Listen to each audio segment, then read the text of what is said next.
하나님 말씀 신약성경 요한 3서 2절 한 절 말씀을 보겠습니다. 요한 3서 2절 함께 합독하기를 원합니다. 사랑하는 자여, 내 영혼이 잘됨 같이 내가 범사에 잘되고 강건하기를 내가 간구하노라. 아멘. 할렐루야. 오늘도 좋은 날입니다. 10월달도 좋은 날입니다. 날마다 기적입니다. 살아있는 게 기적 아닙니까? 오늘 뭐 다른 데서 기적을 찾을 게 없고요, 좌우 옆 사람 보셔도 이야 기적이다. 혹시 여러분 만만하게 보이시면 이렇게 한번 인사해 주십시오. 당신은 기적 덩어리입니다. 조심스러우면 기적 덩어리 하긴 좀 그렇지만 아주 기적 뭉치십니다. 어떻습니까? 우리 존재 자체가 기적 아닌가요? 어떻게 생각하세요? 여러분 거울을 보시면서 이야 기적 덩어리가 서 있네요. 사랑하는 성도 여러분, 저와 여러분의 삶의 장 가운데 가장 놀라운 건 생명이죠. 생명. 이 생명이 어디서 왔을까요? 이 생명이 지금까지 어떻게 살아 있을까요? 이 생명은 과연 어떻게 될까요? 이건 뭐 하나님이라는 단어가 없으면 성립이 안 되는 단어들이죠. 하나님이 있기에 생명이 존재하고, 확신하십니까? 하나님이 계시기에 생명이 여기까지 왔고, 우연과 재수와 요행이 아니죠. 앞으로 과연 우리가 어떻게 될까요? 어떻게 되고 어디로 가야 될까요? 하나님이라는 존재가 있으면 아주 평안하게 우리는 어디로 갑니까? 하나님의 품으로 가는 줄로 믿습니다. 여러분 최근에 신문에 보니까 우리나라 사람들의 행복도가 점점 낮아지고 있다고 합니다. 한 50위 정도 하면 50나라를 하면 한 27위, 점점 이제 분명히 교육 수준도 높고 우리나라 여러 가지 주거 환경도 전 세계 비교하면 그렇게 썩 나쁘지 않고 괜찮은 편이거든요. 해외 여행 다녀보시면 아시겠지만 전 세계를 다녀봐도 예전에는 눈알이 동그랗게 야 그랬지만 지금은 가봐야 그냥 그러네. 왜 그럴까요? 우리나라가 살기가 굉장히 좋아졌거든요, 환경이요. 그래서 세계 어디다 내놔도 이렇게 뒤떨어지지 않아요. 그런데 문제는 살고 있는 대한민국 국민들의 마음은 점점 행복에서 멀어져 가고 있다는 것입니다. 저와 여러분은 어떻습니까? 행복하십니까? 예전보다 행복하신가요? 점점 행복하신가요? 근데 지금 대한민국 국민들은 점점 행복하지 않아요. 얼굴이 굳고 어둡고 근심하고 또 서로 믿지도 않아요. 서로를 갖다가 공동체로 생각하지 아니하고 경쟁자라고 생각을 하고 점점 불만과 불평이 점점 커지고 있는 것이 지금 대한민국 사회의 여러 가지 사회 현상이고 또 대중의 심리 현상입니다. 왜 그럴까요? 왜 그럴까요? 본인들이 생각할 어떤 욕구나 기준보다 쉽게 미치지가 않는다는 거죠. 다시 말해서 만족하지를 못해요. 또 생각하고 있는 이상으로 점점 뭐가 좀 나아진다고 하는 기대감이 없어요. 그러다가 보니까 환경은 겉으로 볼 때는 다른 나라에서 보면 야 대한민국에서 한번 살고 싶다 그렇게 다들 부러워하지만 정작 살고 있는 사람들은 에이 점점 실패감이라든가 마음속의 실망감이 점점 커지고 있어서 이 가지고 있는 행복도가 점점 떨어진다는 것입니다.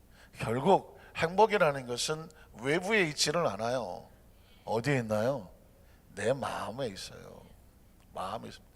예전에 아주 가난하고 힘들고 어려웠을 때는요, 그냥 소고기에 미역국에 소고기 1년에 2번 먹는, 구정 때나 또는 추석 때나 어떻게 한번 먹어보는, 새 옷이라고 해봤자 명절 때나 한번 어떻게 그냥 그것도 큰 거 앞으로 잘할 거 생각해서 청바지 바지 접어서 입고 신발도 미치수 큰 거 사주고 앞으로 클 거니까 이러면서 1년에 한 2번이나 새 옷 입었지 사실은 어림도 없었던 그때는요, 그거 하나 잡고 얼마나 행복했는지 모르요. 기억하십니까? 신발 하나 사면 사갖고 바깥에 두지도 않아요. 어디다 둡니까? 머릿말 위에다 두고 너무 좋아서 어떤 사람 안고 자는 사람도 있어요. 그렇게 행복했던 시절이 없을 때 오히려 더 행복했다는 거예요. 실제적으로 방글라데시라든가 저 아프리카에 저러고도 사나? 그런데 그 사람들은 행복하다고 말해요. 왜 그럴까요? 작은 거 하나에도 너무너무 감사하고 고맙기 때문에 그래요. 사는 성들은 저 강남에 펜트하우스 100평짜리 수백억 또는 뭐 수십억짜리 아파트 꼭대기 사는 사람 행복할 것 같습니까? 가끔 거기서 뛰어내립니다. 자살해요. 높은 데 뛰어내려 얼마나 아플까? 그 자살합니다. 왜? 환경이 행복을 갖다 주지 않는 거예요. 마음이 괴롭고 힘들고 어려우니까 생명의 소중한 가치와 목적을 잊어버리면 사실은 행복하지 않아요. 오늘 저와 여러분의 행복은 지금 어디서 옵니까? 그것은 우리가 아주 단순하게 지금 이 생명에 감사하면 다른 어떤 것에 감사하지 못할 게 하나도 없습니다. 한번 죽을 고비를 넘겨보셨나요? 죽을 고비? 정말 죽을 고비를 넘겨본 사람은요, 하루하루가 그냥 감사한 거예요. 한 3일 금식해 보세요. 그냥 죽 한 그릇만 갖다 놔도, 아니 저는 알아요. 저는 안다니까. 저 그래도 괜찮은 사람이잖아요. 3일 금식해 놓으니까 뭐 아무것도 없더라고요. 멀건 국물에다가 동치미 뭐 물에 물 탄 건지 그냥 뭐 멀건 거 놓고 얼마나 감사하며 기도하든지 나중에 보니까 막 콧물이 쭉 흘러 동치미 국물에 닿았어. 그냥 생각해 보세요. 아유 명색에 그래도. 그런데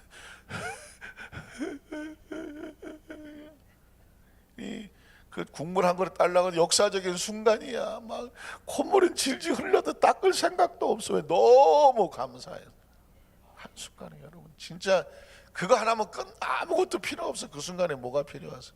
여러분 이 생명을 감사하는 사람들이 모이는 특별한 이 새벽에 여러분 생명에 감사하면 우리가 다른 거 어떤 것 때문에 원망 불평할 거 하나도 없고요.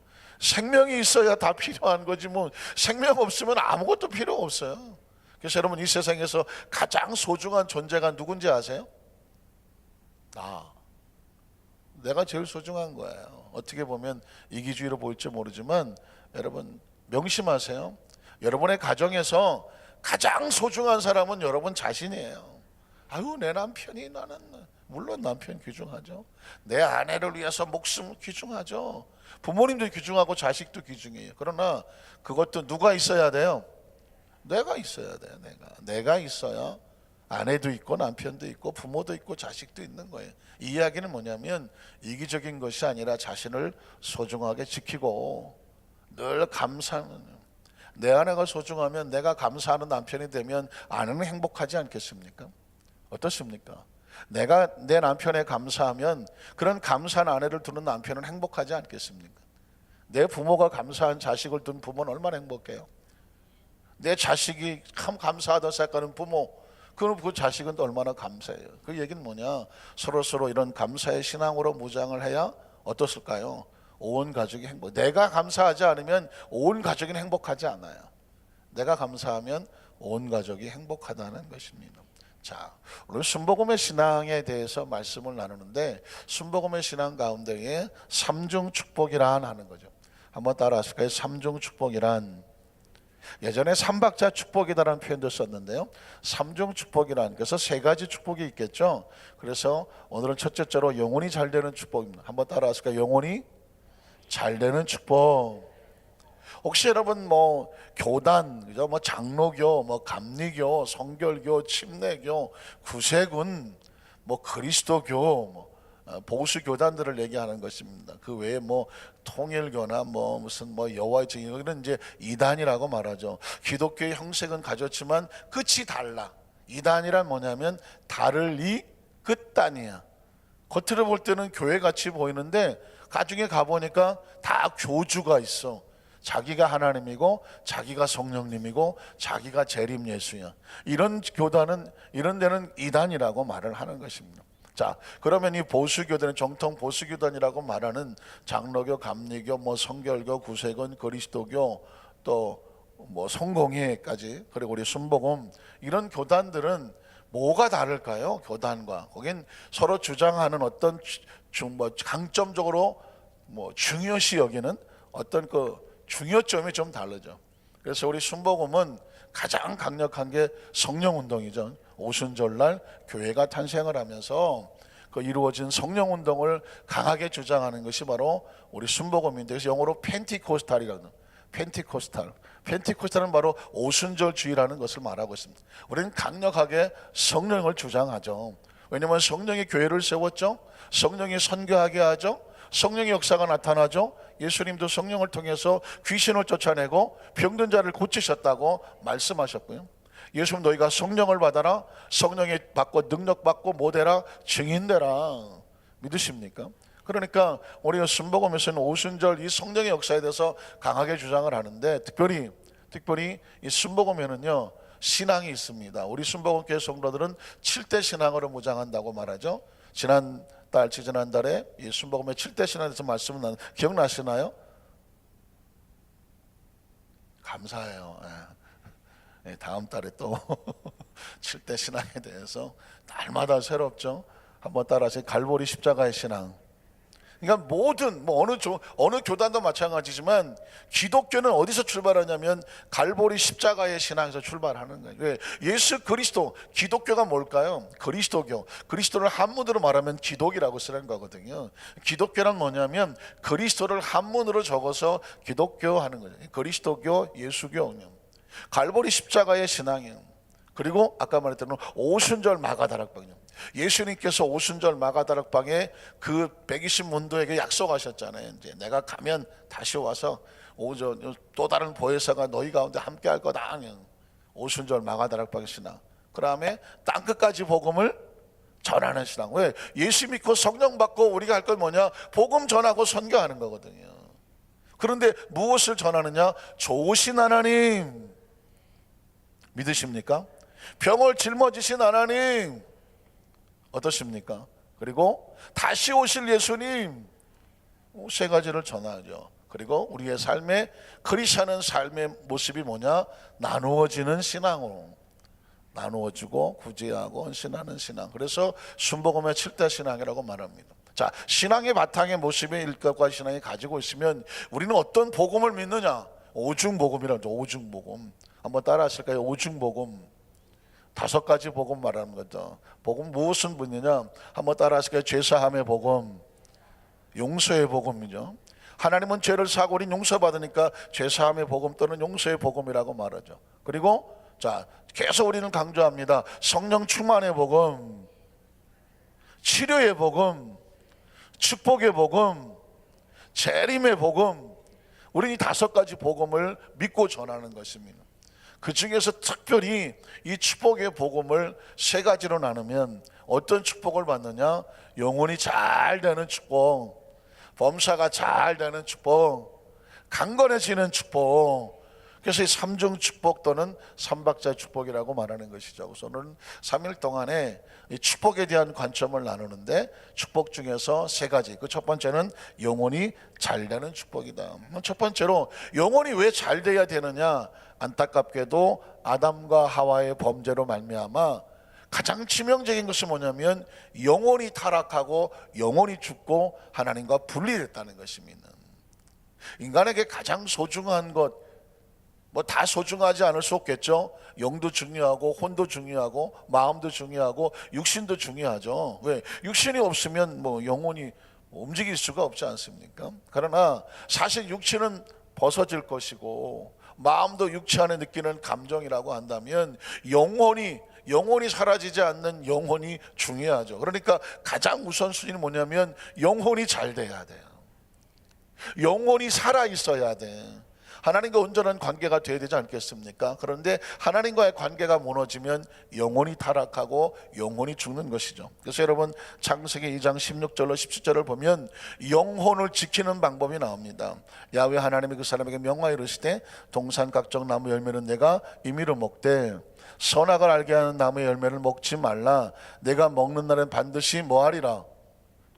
죽는다는 게 뭐냐면 분리된다는 것입니다. 여러분 사람이 죽으면 뭐하고 뭐가 분리되나요? 영과 육이 분리돼요. 그리고 이 몸은요 영혼이 떠나면 숨을 쉽니까 안 쉽니까? 21세. 그래서 사람이 죽었나 안 죽었나 보면 코에다가 대보고 또 뭐 맥박을 재보기도 하고 뭐 눈알을 뒤집어 보기도 하고 뭐 이렇게 하는 건 뭐냐면 육체라고 하는 건 어떻게 보면 기능을 가지고 있지 육체의 주인은 영혼이잖아요. 영혼이 떠나면 육체는 아무런 작동을 못해요. 그래서 영혼이 떠나면 뭐라고 말하나요? 운명하셨다, 뭐 별세하셨다, 돌아가셨다, 뭐 사망하셨다, 이런 표현을 쓰는 건 뭐냐면 영혼이 떠났다는 것입니다. 그러니까 실체적으로 사람이 생명이라고 말하면 육체 가운데 영혼이 있을 때만 그게 살아있는 거예요. 영혼이 떠나면 사실 육체는 바로 부패해 버리기 시작하지 않습니까? 아주 힘든 상황이 돼버리죠. 그래서 하나님께서 말씀하시기를 하나님의 말씀과 계명을 지키는 것이 네 영혼을 살리는 것이다. 영혼이 떠나가면 하나님과의 관계가 끊어지면 혹시 육체로 산다고 할지라도 안타깝지만 그 육체는 부패한 육체이고 썩어질 육체고 그건 의미 없는 육체가 된다는 것이죠. 자, 그래서 창세기 3장 6절로 7절을 보면 안타깝지만 아시는 것처럼 여자가 그 나무를 본즉 먹음직도 하고 보암직도 하고 지혜롭게 할 만큼 탐스럽기도 한 나무인지라 여자가 그 열매를 따먹고 자 어떻게 된다고요? 죽었습니까? 살았습니까? 죽죠. 왜? 하나님께서 말씀하셨잖아요. 하나님의 주권인 선악과를 따먹으면 네가 정령 죽으리라고 말했거든요. 그런데 그걸 어기고 말았으니까 이 순간 하와는 죽었나요? 살았나요? 죽은 거죠. 아니 살아있는데요. 육체가 하나님과의 관계가 단절되고 움직이는 건 죽었다고 말하는 거죠. 그래서 여러분 크리스찬 외에 넌 크리스찬 비기독교인을 향해서 성경적인 관점에서 보면 그들은 살았나요? 죽었나요? 죽은 거예요. 죽은 영혼. 죽은 영혼. 그래서 예수님의 제자가 주여 우리 가정에 장례가 났는데 내가 장례를 치르고 따르겠습니다 라고 말할 때 예수님 뭐라고 말하냐면 죽은 자로 장사하게 하라. 살아있는 너는 생명인 나를 따르라 라고 말했습니다. 그러니까 하나님의 관점에서 보면 예수 그리스도의 영으로 믿고 영이 살아나지 않은 사람은 죽은 자와 같아요. 그러니까 아무리 세상 사람하고 얘기를 해도 대화가 됩니까? 안 됩니까? 죽은 사람하고는 대화가 안 돼요. 차원이 달라요. 세상이 다인 줄 알고 하는 사람과 하나님의 나라가 있는 줄 알고 하는 사람은 한참 얘기하다 보면 대화가 안 돼. 영이 안 돼. 그래서 여러분 영은 영이 살아있는 사람 영적인 대화를 사모해요. 육신적인 대화와 영적인 대화는 맞지 않아요. 그래서 어떻게 된다고요? 하나님과의 관계가 올바로 있을 때 살아있는 거죠. 하와는 여기서 죽습니다. 자기와 함께 있는 남편의 줌에 그도 먹은지라. 어떻게 들립니까? 그도 죽은지라. 그도 죽은 거예요. 자, 죽으면은 어떤 결과가 다가옵니까? 8절과 10절에 오면 결과가 다가오죠. 그들이 그날 바람이 불매 동산에 다니시는 야훼 하나님의 소리를 듣고 어떻게 해요? 아담과 그의 아내가 야훼 하나님의 낯을 피하죠. 분리됐다는 게 뭔가요? 낯을 피하죠. 낯을 피하요. 어떻게 해요? 동산나무 사이에 어떻게 되죠? 숨죠. 이게 죄의 결과입니다. 죄의 결과. 이게 무서운 거예요. 하나님 앞에 죄를 지으면은요, 죄는 우리 영혼을 감각을 마비시켜 버리죠. 그리고 하나님과 관계가 단절되고요. 좋으신 하나님이 아니라 무슨 하나님이 돼요? 두렵고 심판하는 무서운 하나님에 대한 것으로 스스로 알고 도망을 치게 되는 거죠. 자, 여러분 23절 24절을 보면 분리된 자의 모습입니다. 야훼 하나님이 에덴 동산에서 그를 내보내어 그의 근원이 된 땅을 갈게 하시니라. 자, 이같이 하나님이 그 사람을 쫓아내시고 에덴 동산 동쪽의 그룹들과 두루도는 불칼을 두어서 어떻게 합니까? 생명나무 길을 지키게 하시더라. 내어 쫓고 내보냈다라고 말합니다. 자, 어쩌면 여러분 제가 이 본문이 끊임없이 강조되는 이유가 뭐냐면 홀로코스트라는 말 들어보셨나요? 홀로코스트 어디서 들어본 것 같지 않습니까? 제2차 세계대전 때 나치가 히틀러가 유대인들을 가스실에서만 600만 명 그리고 그를 무차하게 아예 그냥 유대인의 씨를 말리겠다고 해서 대학살, 대참살 어마어마한 숫자의 유대인들을 죽였습니다. 그 대학살을 뭐라고 말하냐면 홀로코스트라고 말합니다. 엄청나게 죽었습니다. 거의 씨를 말리려고 했었으니까. 그래서 여러분 유대인들은요 놀랍게도 이것에 대해서 그대로 가스실의 모습, 그 죽은 사람들이 남겼던 신발, 옷, 산더미 같이 하는 그 박물관을 만들어 놨어요. 박물관을. 이유가 뭘까요? 그 처참하고 부끄럽고 끔찍한 장면들을 그대로 보존합니다. 이유가 뭘까요? 용서는 하되 뭐하지 말자, 잊지는 말자는. 끊임없이 어린아이들이 그 자리를 갑니다. 그리고 너희의 조상들이 어떻게 이런 비참한 일을 당하고 끔찍하게 목숨을 잃었는지를 어린아이들이 보고 자랍니다. 보고 자라요. 그리고 다시는 이런 일이 일어나면 안 된다. 끊임없이 반복, 교육하는 거예요. 저는 문득 이 생각이 나네요. 이 아담과 하와의 장면은 영적인 홀로코스트와 같아요. 인간이 어떻게 타락했는지, 어떻게 무너질 수 있는지, 무너지면 어떻게 되어지는지, 결과가 어떻게 되어지는지 끊임없이 창세기 3장으로 달려가야 돼요. 늘 바라봐야 돼요. 물론 다 알기는 알지만 잊지는 말고 다시 반복하지 말아야 돼요. 한번 따라하실 거예요. 창세기 3장 에덴의 참사를 잊지 말자. 그리고 다시 반복하지 말자. 중요한 거예요. 알면 뭐해? 끊임없이 반복된다고 하면 있으나 마나 하는 것이죠. 자, 이렇게 죽어버린 영혼들을 어떻게 회복을 합니까?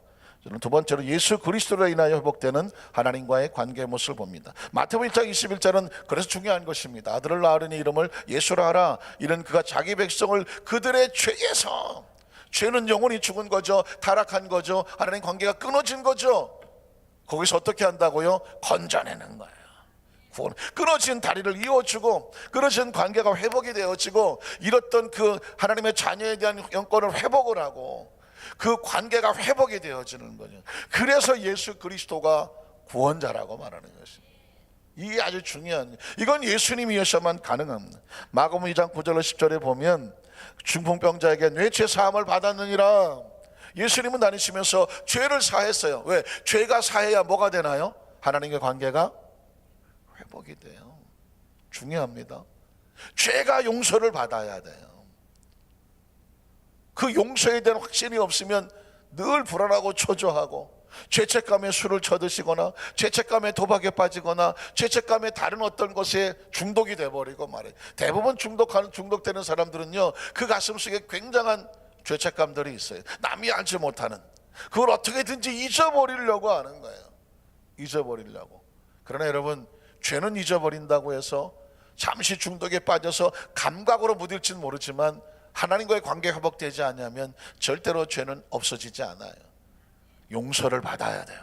그래서 일어난 내 생을 가지고 거래하는 말중 어느 것이 쉽겠느냐? 자, 그러나 인자가 땅에서 무엇을 사해요? 죄를 사하는 권세가 있는 줄을 너희로 알게 하노라 하시고, 자, 사실은 치료도요, 용서를 받아야 치료 역사가 나타나요. 그래야 정상 아니겠습니까? 왜 목사님 나 기도한다 왜 내 병이 안 나요? 용서가 우선이에요. 회개가 우선이고 용서가 우선이에요. 그리고 치료받아야 돼요. 자, 예수님께서 요한복음 1장 11절로 12절을 보면 자기 땅에 오매 자기 백성이 영접하지 아니하였으나 영접하는 자 곧 그를 믿는 자들에게는 하나님의 자녀가 되는 권세를 회복시켜 주셨으니, 회복시켰습니다. 마치 탕자같이 물나가 아버지와 절단 관살이 됐지만 다시 돌아오매 아버지하고 돌아오매 내 아들아 하고 안아주는 것처럼 관계가 회복된 거죠. 예수를 믿는다는 것은 하나님과의 관계가 다시 회복이 되어지는 것입니다. 그래서 여러분, 요한복음 3장 16절에 보면 하나님이 세상을 이처럼 사랑하사 독생자를 주셨으니 이는 그를 믿는 자마다 분리되어 처절한 절망과 자녀 속에 무너져 멸망하지 아니하고 회복되어 하나님의 자녀가 되는 권세를 얻어 영생을 얻게 하려 하심이라. 그래서 여러분, 요한복음 3장 16절이 복음의 아주 중요한 핵심 요절로 되는 이유가 뭐냐면 관계 회복에 있는 것이죠. 자, 그래서 요한복음 15장 1절 5절에 보면 하나님과의 관계가 회복돼야 그게 복이에요. 나는 참 포도나무여 내 아버지는 농부라. 물은 내게 붙어 있어. 가지와 줄기가 붙어 있어. 열매를 맺지 아니하는 가지는 아버지께서 그것을 제거해 버리시고, 자, 그 다음에 열매를 맺는 가진더 열매를 맺게 하려 그것을 깨끗하게 하시느니라. 너희는 내가 일로 주물림이 깨끗하게 졌으니 내 안에 거하라. 관계죠, 관계. 내 안에 거하라. 나도 너희 안에 거하리라. 가지가 포도나무에 붙어있지 아니하면 스스로 열매를 맺을 수 없음 같이 너희도 내 안에 있지 아니하면 그러하리라. 여러분이 그 포도나무 대신 예수에 붙어있는지 안 붙어있는지 어떻게 알까요? 여러분이 하는 말을 들어보면 알아. 붙어있는 말은 예수님으로부터 사랑과 용서와 긍휼이 나왔기 때문에 그 입은 사랑과 용서와 긍휼이 나와요. 그러나 아무리 몸은 교회에 앉아있다고 할지라도 그 영혼이 하나님과 붙어있지 않는 사람은 늘 그 속에서 원망이 나오고 불평이 나오고 다른 사람을 비난하고 책망하고 다른 사람의 아픈 상처를 건드리고 영혼을 죽여. 여러분, 아주 제가 도전적으로 말씀을 드릴게요. 여러분 때문에 다른 사람의 영혼이 삽니까? 그러면 여러분 속엔 예수님의 영이 흐르는 거예요. 그런데 여러분 때문에 누군가 죽습니까? 잘 아셔야 돼요. 내 기분에 안 맞고 내 생각에 안 맞고 내 뭐 어떤 것과 맞지 않아서 다른 사람을 비난하고 절망하고 그 사람의 상처에서 무너뜨립니까? 그럼 그 속에서 나오는 건 어디서 나오는 거예요? 그건 예수님부터 나온 게 아니거든요. 어디서 나온 거죠 그거? 어디 붙어 있는지 모르지만 그 붙어 있는 데서 나온 거예요. 예수 그리스도의 백성은 자기 게 없어요. 자, 나는 포도나무야, 너희는 가지야. 그러면 가지는 포도나무로부터 공급받은 게 나오는 거예요. 여러분 속에서 예수님의 영이 나와야 돼요. 예수의 향기가 나와야 되고요, 예수의 용서가 나와야 돼요, 예수의 사랑이 나와야 되고요, 예수의 긍휼이 나와야 돼요, 불쌍히 여김이 나와야 돼요, 자비가 나와야 되고 인애가 나와야 돼요, 선함이 나와야 돼요. 바라보는 시야 자체가 다른 사람들 향하여 내 관점으로 보는 것이 아니라 예수님의 관점으로 봐야 돼요. 왜 내 마음대로 안 된다고 분노하고 화를 나고 질책하고 손가락질하고 남을 죽여요. 지금 한국교회의 가장 무서운 병폐 중에 하나가 뭐냐면, 먼저 믿은 사람들이 자꾸 나중에 믿은 사람들에게 질책을 해요. 손가락질을 하고 야단을 치고 꾸중을 하고. 그래서 예수 믿고 정말 다 천사들만 사는가 보다 하고 이제 막 정말 세상에 지치고 힘들어서 교회를 나왔는데 와 보니까 오히려 세상 사람에게 상처를 받는 게 아니라 교회 안에서 상처를 받아요. 이게 한국교회의 아주 치명적인 아픔 중에 하나예요. 왜 그런지 아십니까? 먼저 믿고 나서 보니까 나는 잘 믿는데 나중에 믿는 사람들 보니까 막 믿는 게 시원찮아. 누가 보기에 시원찮아, 내가 보기에 시원찮아. 그러나 여러분, 그거라도 믿는 게 얼마나 감사해. 제가 지난번에 재직 세미나 할 때 뭐 이런 얘기는, 어떤 사람이 아니 교회 나오는 성도가 와서 담배를 펴. 그러면 어떻게 해요? 하고 싶죠. 이 사람이 아직도 담배 다 먹고 났어. 근데 뒤집어 말해보세요. 담배 피는 사람이 교회를 나오네. 담배도 안 끊는 사람이 교회 나오겠다고 나와. 아휴, 그래 담배도 아직 못 끊은 사람이 교회 나오겠다고 나오니 얼마나 그게 또 기특해 보여. 아유, 그래 예수 믿고 은혜 받고 하다 보면 본인 스스로 또 담배도 꺼내주겠지. 사실은 어떤 관점에서 보느냐에 따라서 관점이 다른 거예요.